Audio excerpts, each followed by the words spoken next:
Chapter 34. Which one of you is Afu and which one is Dafu? Minli asked the twins. My name's Minli. The children laughed. Their giggles were like bells playing in unison. I'm Afu, the girl said, and he's Dafu, but you can just call us Da-Afu, because we are always together. Everyone does. Minli smiled. The exhaustion from the long night of worry had made her feel heavy and clumsy, but the children's happiness seemed to carry her. Their every word seemed to be mixed with merriness. Their laughter pushed her toward the cheerful yellow patch in the distance. As they approached the spot, Minli realized that the yellow was flowers. In front of them was land full of blooming trees. The trees were heavy with bright blossoms, and as the wind blew through the branches, golden flowers showered down like rain. As they reached the trees and breathed in the spicy scent of the flowers, Minli gasped. It's beautiful, she said. The children laughed again, and the brilliant red of their clothes and the golden yellow flowers of the trees seemed to make Minli's eyes dazzle with color. But their brilliance was a contrast to the stone rooftops of the village below. The homes looked as though they had been hewn from the cold, harsh rock of the mountain, and Minli saw that the flowering trees were the only things that grew easily from the unforgiving, rough soil. The boy saw Minli's gaze. That's our home, he told her, the village of the Moon Rain. Village of the Moon Rain, Minli asked. That's a strange name. Why isn't your village named after the flowering trees? It is, Dafu said. The story of the village of the Moon Rain. Over 100 years ago, when our ancestors were first brought here, the land of the village was barren and gray. Everything was dull and colorless, the wind cold and bitter. Still, our ancestors worked hard. They built houses out of the mountain stone, sewed warm wattle cotton jackets, and planted seeds in the hard dirt. But despite their efforts, the land refused to bear a single plant or flower. However, even though it looked hopeless, our ancestors continued to work. Then one night, when the moon was big and round, the air filled with a strange fluttering sound. Our ancestors thought a great storm was coming and rushed inside. And a great storm was coming. With the crash, raindrops seemed to fall from the sky. But what strange rain it was, round and smooth. In the glowing light, the raindrops looked like silver pearls. And when they touched the ground, they disappeared. It's raining pearls, our ancestors said to each other. Jewels from the moon. And they rushed out with baskets and bags, catching what they could from this strange storm. Magically, when the raindrops were caught, they didn't disappear, and soon their baskets and bags were full. But in the morning, our ancestors saw that the drops were not pearls or jewels.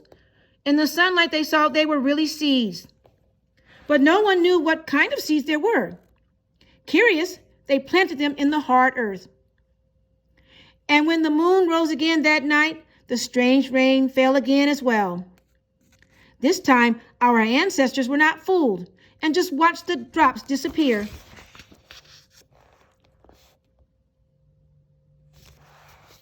Into the ground. But in the morning, the planted seeds were sprouting as if watered by a magic brew. So night after night, the seed rain fell from the sky. And as daylight broke over the land, the seedlings grew higher. Soon they grew into beautiful silver trees with golden flowers. They were so beautiful, our ancestors planted more and more seeds, and soon the whole village was blooming with hundreds and hundreds of flowering trees. And since then, our home has been called the village of the Moon Rain. We plant new seeds every day, and every night the moon rain falls, and every morning new seedling sprouts. Maybe in another 100 years, all this stony land will be covered with trees, and the mountain will be as golden as the moon. So these seeds rain from the sky every night, Minli asked. Well, every night there's a moon, the girl said. That is why we call it moon rain.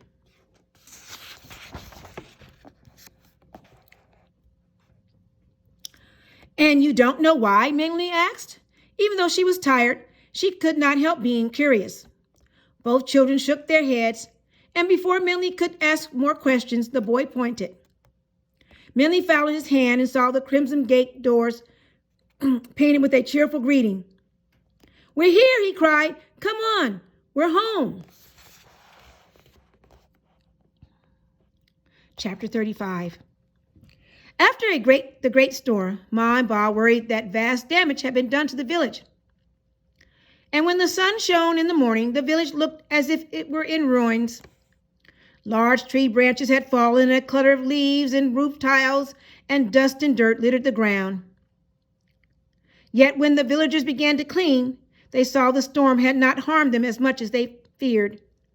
"At least no homes were destroyed," the villagers said to each other, "and we know everyone is safe."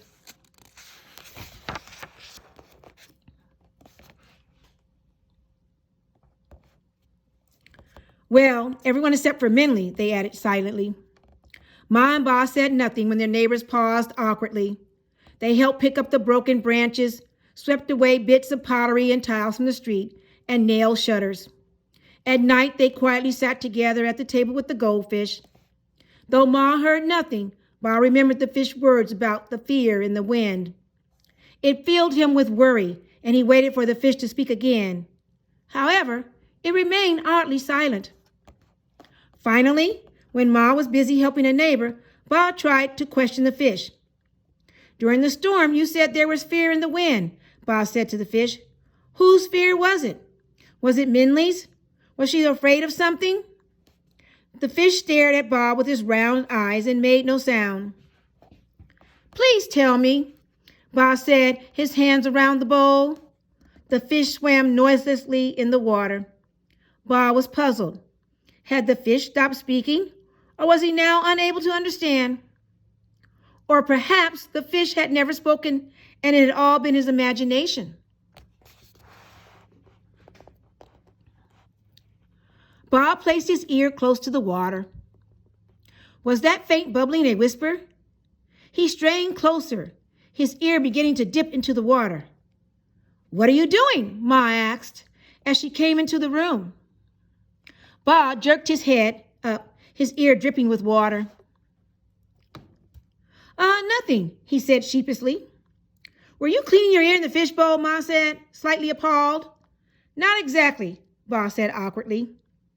A cross look streaked across Ma's face, but as she looked at Ba rubbing his ears shamefacedly, she did nothing. She did something she hadn't done in years. She laughed.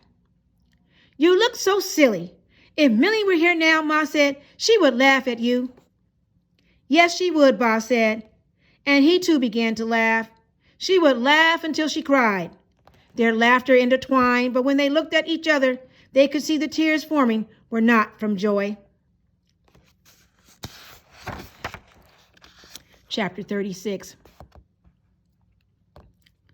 Minley was so tired that she could barely remember what happened when they entered the village.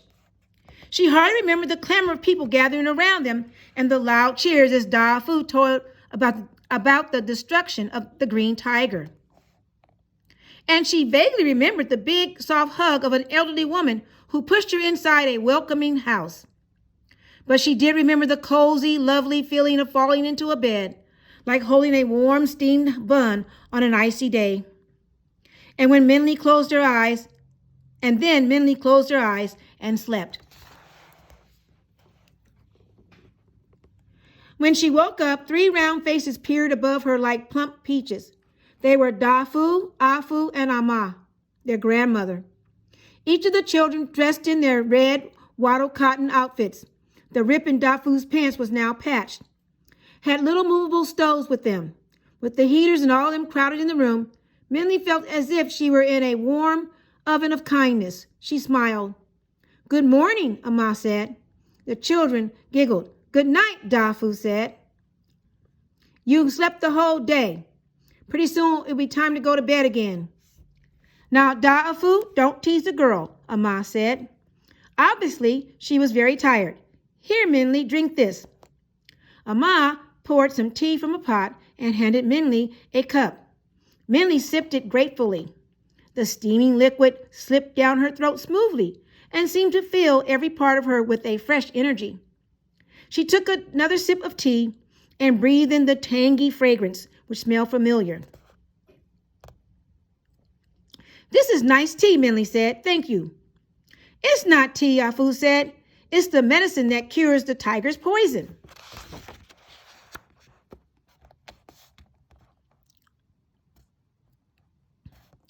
"It is tea as well," Ma said.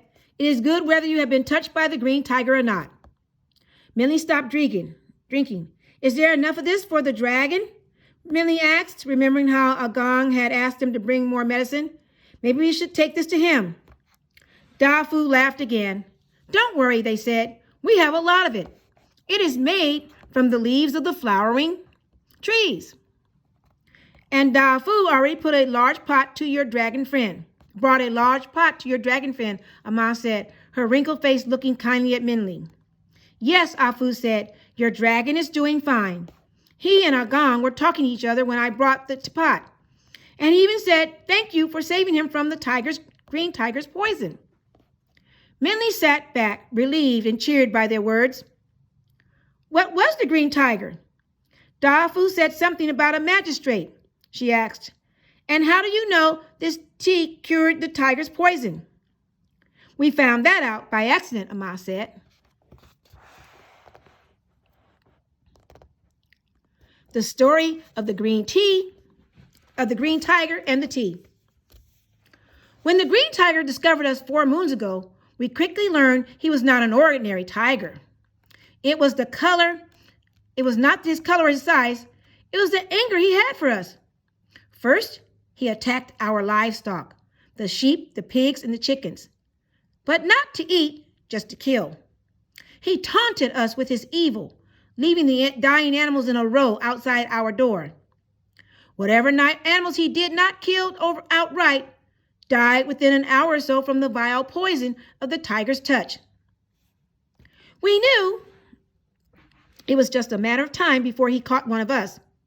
We kept the children and whatever animals he had left inside. Agong, my husband, studied furiously, trying to find out more about this powerful monster who tormented us. We were running out of food when Agong finally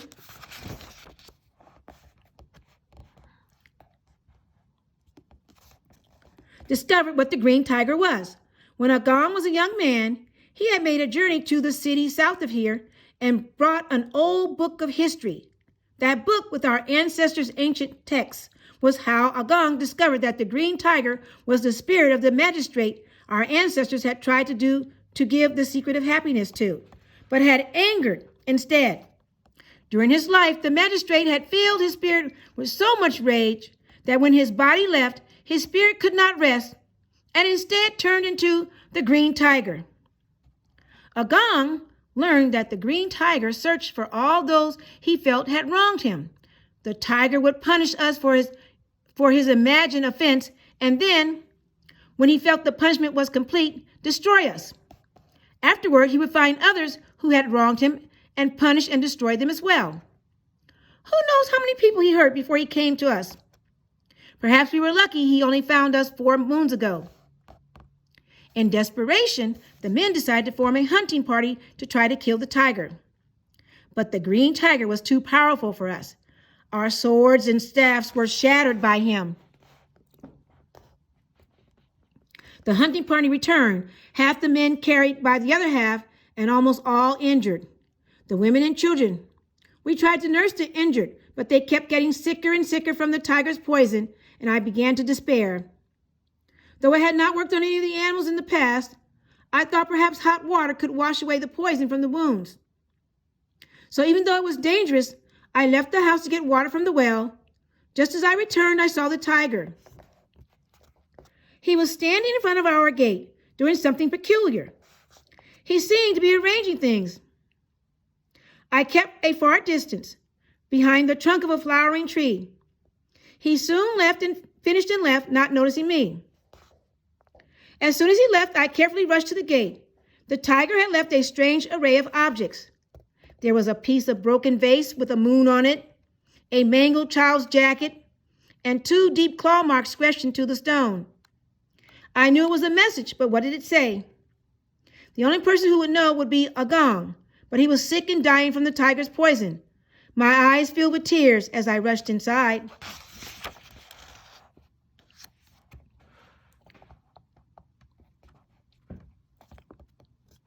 It was hard for me to keep from crying, and I was blinded by my own tears. So it was only when the fragrance filled the air that I realized that the water was boiling had leaves from the flowering trees in it. They must have fallen in while I was hiding from the green tiger. It was too dangerous to go and get more water. Everyone's horrified that I had gone at all. So I used the hot leaf water to clean Agong's wound. And like magic, the poison began to melt away. I couldn't believe it. I gave Agong some leaf water tea to drink, and immediately his hoarse breathing was soothed and his face relaxed.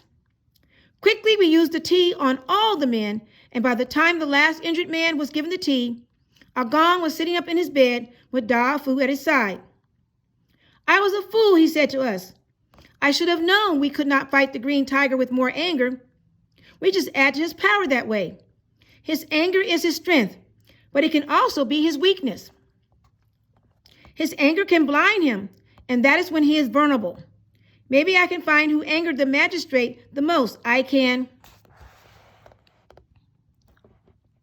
You are definitely recovering, I had to smile. Already you are making plans, but why don't you rest for now? No, Agong said, waved away my concerns. I must learn more, immediately, before the green tiger does more damage. I knew then that Agong needed to see the green tiger's message right away.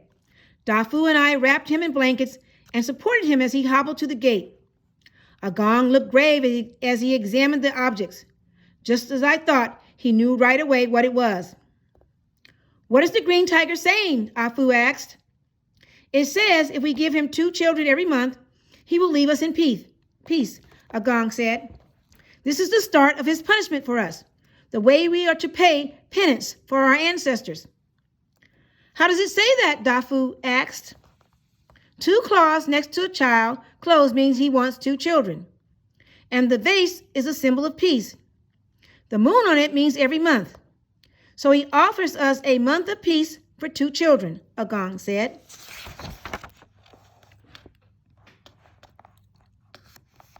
It matters not. We will not sacrifice even a baby pig to him. But Afu and I had other ideas, Dafu said, interrupting. After Agong found out that the person who angered the green tiger the most was his own son, he was a king and he had banished the magistrate tiger from the kingdom, we made a plan. Yes, Afu said proudly.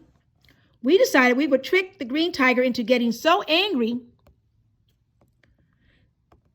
that he would destroy himself in the well, and our plan worked.